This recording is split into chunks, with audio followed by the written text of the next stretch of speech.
Yahobu, Bapak Ibu Pendeta, Sinenge, Majelis dan warga Gereja Amin, ini adalah channel YouTube Sinode Gereja Amin.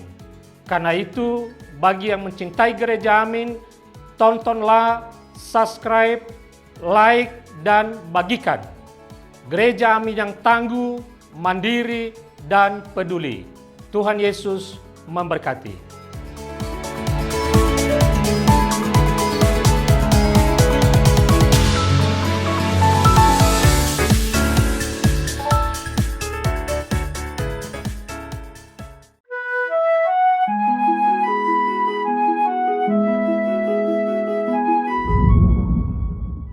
Sahabat YKB yang dikasihi Tuhan, senang dapat kembali menjumpai saudara-saudari dalam acara Wasiat Kekal berupa renungan firman Tuhan yang memandu kehidupan kita. Saya Pendeta Indah Sriulina, dosen Sekolah Tinggi Filsafat Teologi Jakarta. Renungan kita hari ini, Kamis 14 Mei 2026, ditulis oleh Pendeta Nathanael Setiadi, Sekum BPM-SW GKI-SW Jawa Barat, dengan judul Ketika Pikiran Kita Dibuka, yang dilandaskan pada Injil Lukas 24 ayat 44 sampai 53. Dan nas yang akan menjadi pusat perenungan kita adalah Lukas 24 ayat 45. Sebelum kita membaca Alkitab dan merenungkan firman Tuhan, mari kita berdoa. Terkadang pikiran kami membutuhkan hikmat daripada Tuhan, agar dalam kami menjalani hari-hari, pikiran kami terbuka oleh kebijaksanaan yang datangnya daripada Tuhan. Kami berpengharapan dan mau merenungkan firman-Mu. Amin. Sahabat, saya akan bacakan untuk kita Lukas 24 ayat 45. Demikianlah firman Tuhan. Lalu ia membuka pikiran mereka sehingga mereka mengerti kitab suci.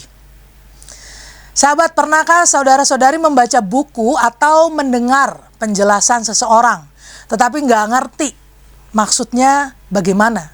Tiba-tiba muncul satu momen yang membuat semuanya menjadi jelas.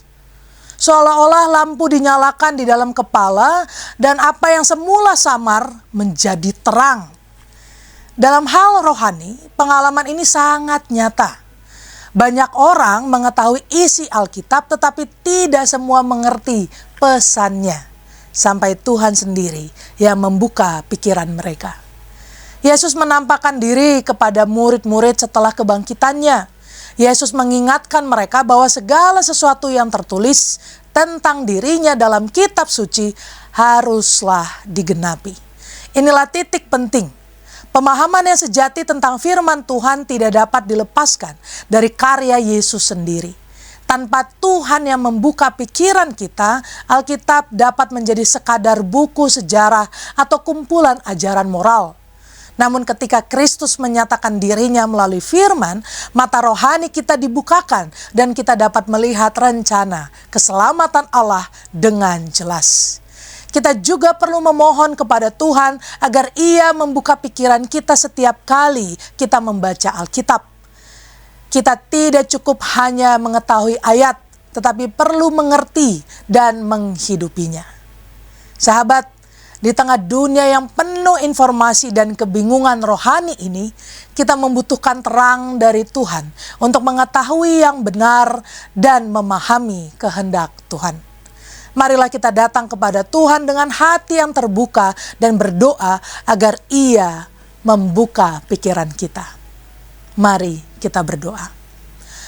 Sering sekali kami berjumpa oleh banyak sekali ajaran, banyak sekali khotbah yang terkadang hanya menghibur hati kami. Tapi kami membutuhkan hikmat daripada Tuhan. Kami membutuhkan Tuhan membukakan pikiran kami.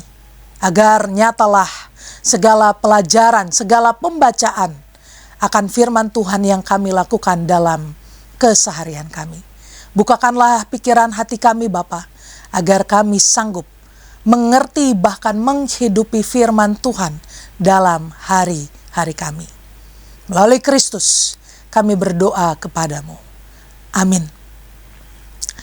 Sahabat, demikian renungan kita pada hari ini. Sahabat dapat memanfaatkan media cetak renungan harian dan program audiovisual lainnya dari YKB Media Ministry dengan mengakses website terbaru YKB di laman www.ykb-media.org. Jangan lupa like, subscribe, dan bagikan renungan ini kepada sebanyak mungkin orang. Tuhan memberkati.